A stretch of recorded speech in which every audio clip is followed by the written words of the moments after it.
Walk inside Camp Nou right now, and it barely resembles the stadium we were showing you just a few months ago.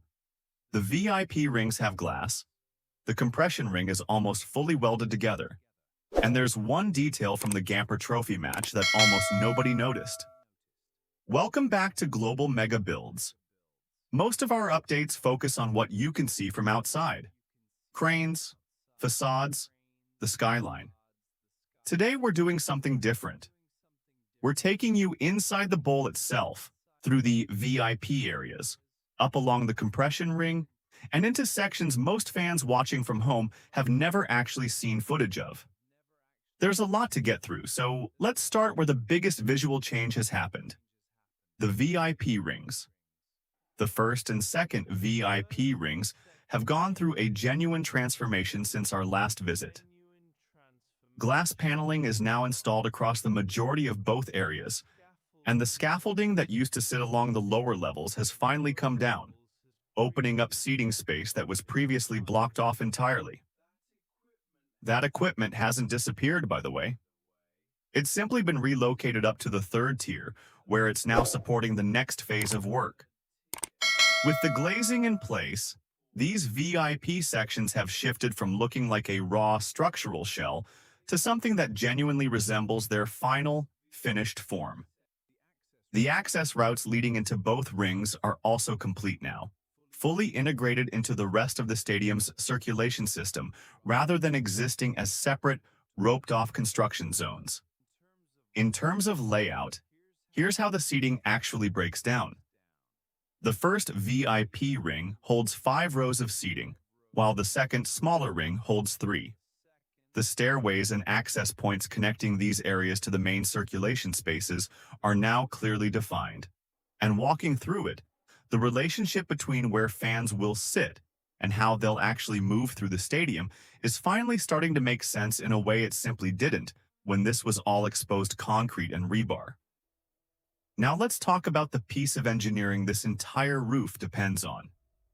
The compression ring, the massive steel loop running around the top of the bowl that we've covered extensively in past videos, has reached a genuinely major point. The main pillars are finished. The radial beams are finished. What remains now is a series of smaller connecting boxes being fitted between the larger structural sections already in place. These boxes aren't decorative filler pieces.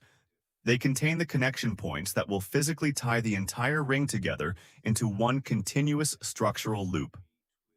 Once every single one of these boxes is fitted and welded in, the ring stops being a collection of separate segments and becomes one unified structure, ready to move into its next phase. That distinction matters more than it might sound like. Right now, technically, you could say the compression ring exists because the major components are up. But structurally, it isn't doing its actual job yet, distributing roof load evenly around the entire circumference, until every connection point between every section is fully welded and verified. That's the phase we're in right now. Once those final boxes are in, the next step is the bracing system, and this is honestly one of the more technical, less flashy parts of the entire project, but a genuinely essential one. The stadium's design calls for 4 separate reinforced zones around the ring, each incorporating longitudinal beams, bracing beams, and additional connecting structural elements. We've actually seen these materials already. They're currently stored inside the tribuna stand, staged and ready to go the moment the final connecting boxes are complete. Think of bracing like this. The compression ring on its own resists the roof pushing outward, but bracing is what stops the whole structure from twisting, shifting, or flexing under wind load and thermal expansion over time. It's the difference between a structure that holds up under ideal, calm conditions and one engineered to hold up through decades of storms, heat waves, and everything in between.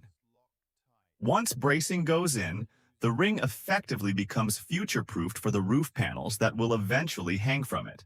Here's a detail that's genuinely easy to miss if you were only watching the Gamper Trophy match itself rather than the construction updates around it. The ceramic lamellas across the lateral and adjacent corner sections already have their LED lighting fixtures fully installed. Fixtures, wiring, positioning, all of it is physically in place. But during the Gamper Trophy match against Al Ahly, that lighting system stayed completely dark. No colors, no patterns, nothing. To be clear, this isn't a setback or a problem. It's simply a sequencing thing. The hardware is installed, but activation and full system testing haven't happened yet. It's a bit like having every light bulb in a new house screwed in and wired, but the breaker panel hasn't been switched on for the first time. Over at the south goal section specifically, crews are continuing to work along the facade right now, making final adjustments to the installed lamellas while checking electrical connections and fixture positioning, all groundwork for whatever the eventual first full activation looks like. Moving down into the lower levels, there's a lot happening around the stadium's cantilever structures. The projecting sections that support the upper tiers without needing support columns running through the lower seating bowl. Around the first cantilever, painting and surface finishing work is ongoing, with some rendered wall sections still needing their final treatment and mobile scaffolding positioned throughout the area.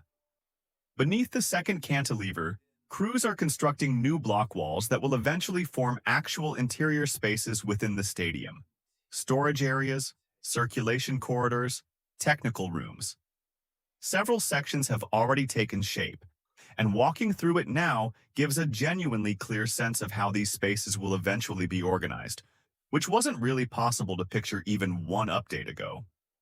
Further down, beneath the third cantilever, new structural supports have appeared specifically to accommodate building services, drainage lines, water pipes, and other technical systems that need to physically run underneath the seating structure.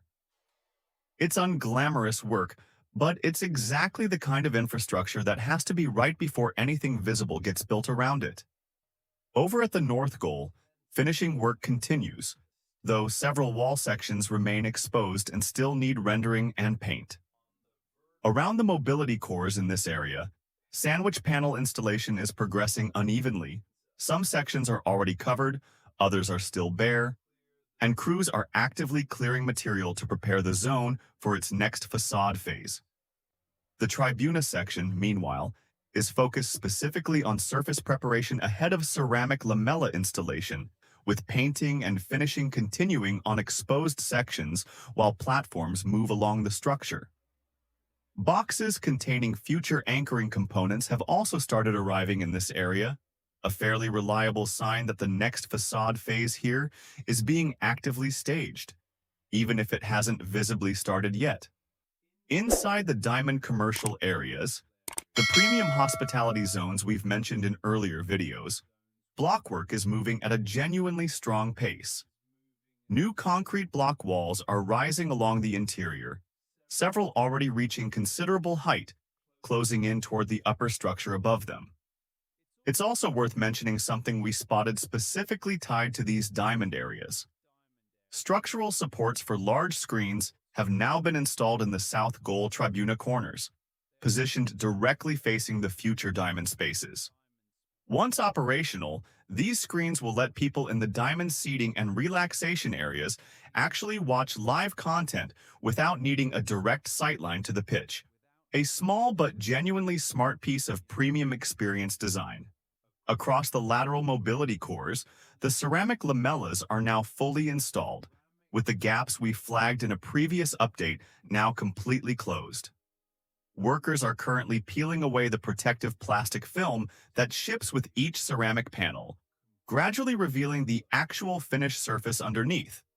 Always a satisfying visual milestone, since it's the first time you're seeing the real, permanent finish rather than a protected, wrapped version of it.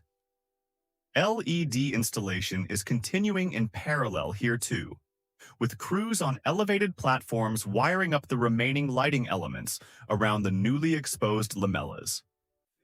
Nearby, finishing work is also underway on the structural beams, brackets, and connection points throughout this section, polishing concrete surfaces, preparing joints, cleaning up connection areas.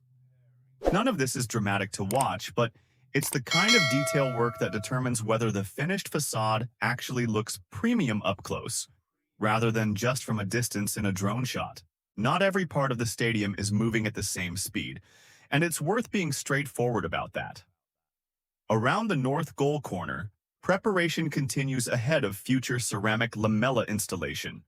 Structural areas are being painted and finished, and the connection points where lamella supports will eventually attach are visible along the beams, but several sections still need their support brackets and anchoring hardware fitted before any actual ceramic panels can go up. The situation is similar at the final corner beneath the tribuna compression ring, where crews are currently painting and finishing structural beams, brackets, and a number of genuinely hard-to-reach connection points. Several surfaces here are still unfinished, still showing raw marks and exposed material.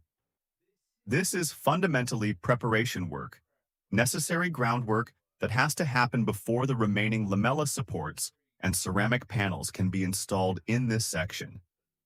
It's not glamorous, and it won't produce a dramatic before and after photo the way the VIP glazing did, but it's the exact same category of work that, a few months ago, was happening in the areas that now look finished. Step back and look at the whole picture, and a clear pattern emerges. The compression ring's core structure is essentially done, with only connective detail work and bracing remaining. The VIP rings have crossed from raw structure into something close to their finished form. The ceramic facade is fully wrapped in some sections and still bare in others, and the lighting system, while physically installed in large parts of the stadium, is still sitting there switched off, waiting for its actual debut. Different zones of this stadium are genuinely at completely different stages of finish right now, which is exactly what you'd expect on a project this size, being built in phases around an active football calendar. What we're watching most closely from here is straightforward. When do those final compression ring boxes get welded in? When does bracing installation actually begin using the materials already staged inside Tribuna? And, probably the moment everyone's actually waiting for, when do those LED lamellas finally get switched on for real? This was easily one of the most detailed looks we've had inside Camp Nou yet. Subscribe so you catch it the moment those lights actually turn on for real. Let us know in the comments. Which part of this update surprised you the most? The VIP rings, the compression ring, or the fact that the LEDs stayed dark on match day? See you in the next one.